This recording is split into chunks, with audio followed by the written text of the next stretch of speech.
औज़ु बिल्लाहि मिनश शैतानिर रजीम बिस्मिल्लाहिर रहमानिर रहीम रब्बि इश्रह ली सदरी व यस्सिर ली अमरी वहलुल उक़दतम मिन लिसानी यफ़क़हू क़ौली.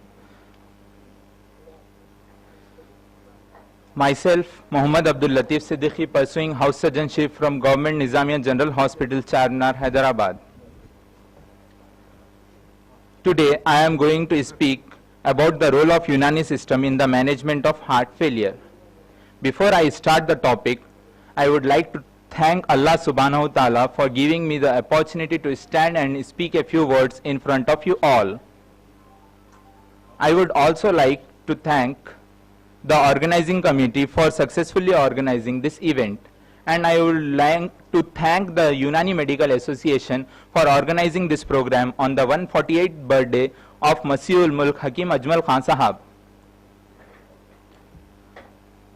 As we all know, heart failure is a clinico-pathological condition in which the ventricles are unable to pump out sufficient blood into the circulation.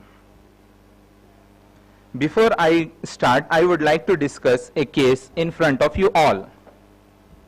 A 60-year-old male came to the OP with the complaints of discomfort on exertion, that is mild SOB, cough, productive which is productive in nature, indigestion, increased urination during the nights, and fatigue. On inquiring about his history, we came to know that he is a known hypertensive since 10 years and he is on antihypertensives. He is also a chronic smoker.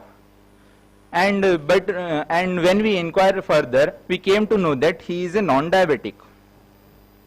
There is no history of diabetes mellitus.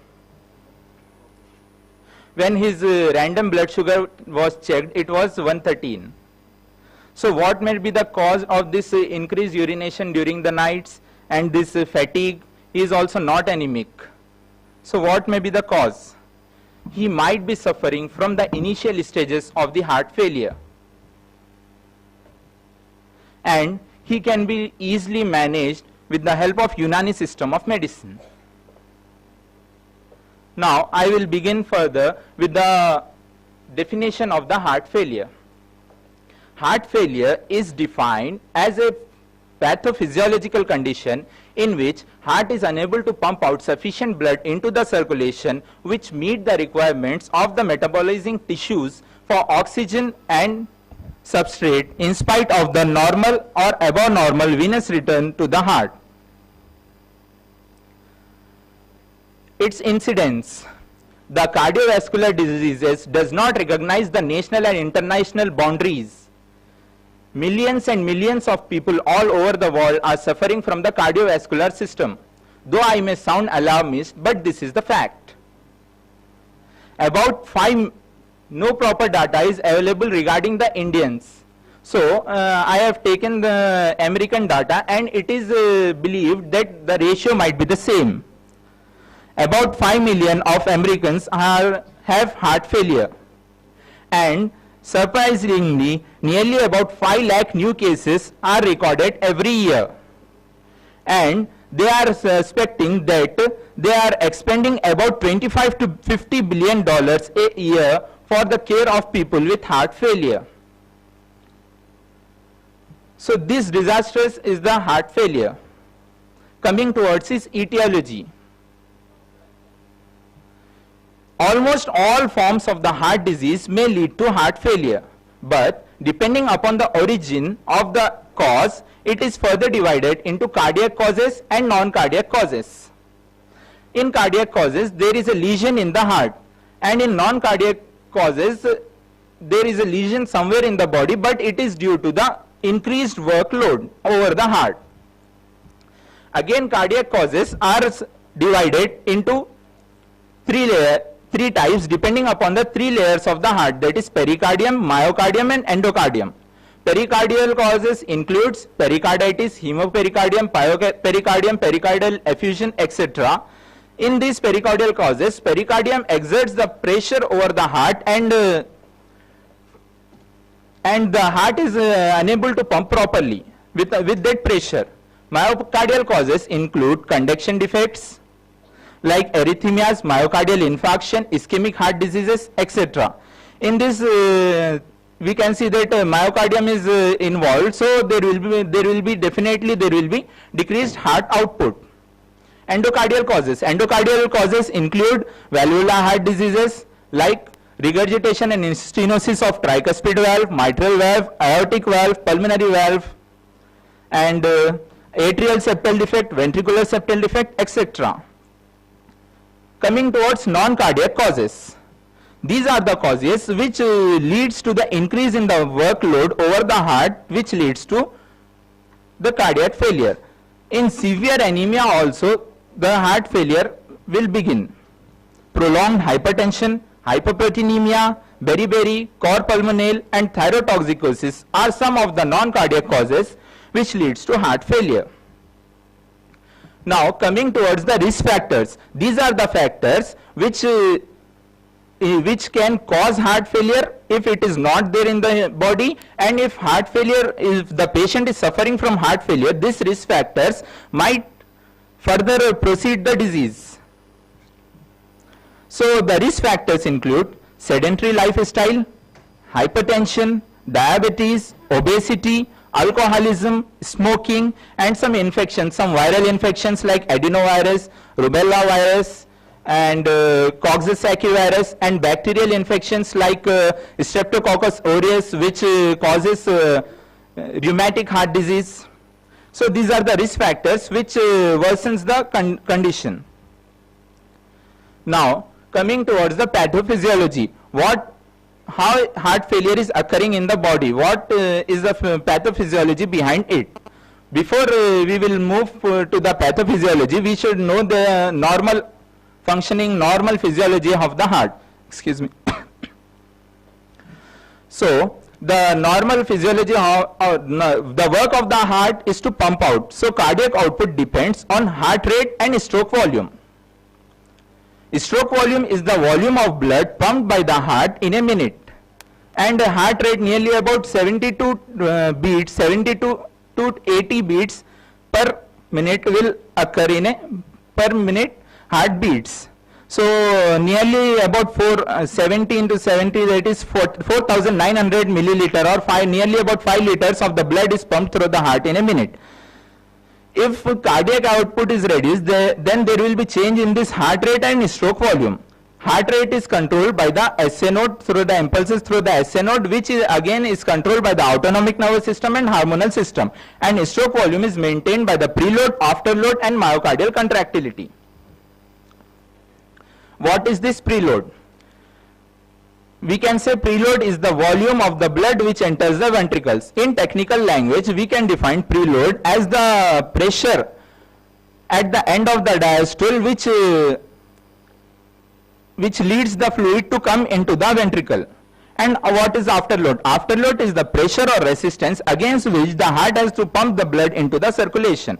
And myocardial contractility is the ability of the myocardium to contract. So these changes in these three will lead to the cardiac failure. Now coming towards the Frank-Starlin's law. This preload, myocardial contractility, and afterload forms the basis of Frank-Starlin's law, which summarizes the pathophysiology of the cardiac failure. Frank-Starling law states that the force of contraction of the heart is directly proportional to the dilatation of the muscle fibers before the onset of contraction. As much as the preload increases, the myocardial function and the ventricular performance will decrease. In this graph, the A shows the normal cardiac output. In the B, the preload is a little bit increased. So the myocardial output is little bit decreased. Myocardial output, that is ventricular performance, is somewhat decreased. In the C, this is the mild heart failure. In the C, further preload is increased and further ventricular performance is decreased. This is moderate heart failure. And D, in which the preload is increased very much. So it decreases the ventricular performance to a great extent. So this shows the severe heart failure. So now a question is arising, how this preload is increasing, how this edema is causing in the human body. For this we will see this. Decreased cardiac output. because of any of these causes, that is myocardial causes or endocardial or this pericardial causes, the cardiac output will decrease. This decrease in cardiac output leads to the decreased blood flow to all the body organs. And also definitely there will be decreased flow to the kidney. Decrease in renal blood flow activates the renin-angiotensin system. This renin-angiotensin system causes vasoconstriction and the release of aldosterone. This aldosterone causes salt and water retention in the body. Definitely if there is salt and something is retaining in the body, means the fluid volume of the body will increase. So this causes edema and increase in the preload. Simultaneously, with the decrease, as heart rate depends upon the sympathetic nervous system, so decrease in the cardiac output also activates sympathetic nervous system, which causes increase in heart rate. So all these changes will lead to remodeling in the heart to compensate for that condition. In the process of remodeling, the myocardial loss will occur due to the fibrosis of the myocardial fibers.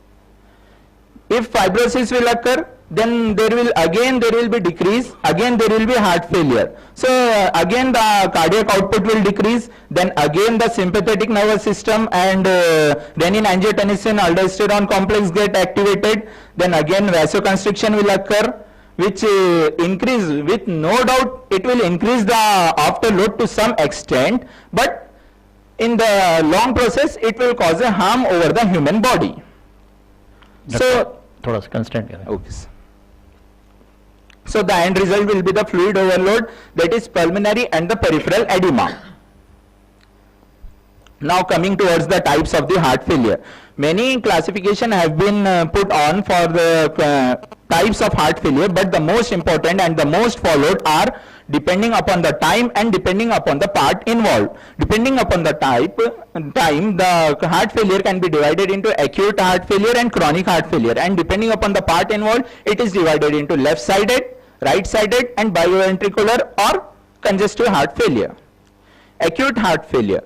Acute heart failure is a medical emergency. A large part of the myocyte will go into infarction, and this will lead to the acute heart failure.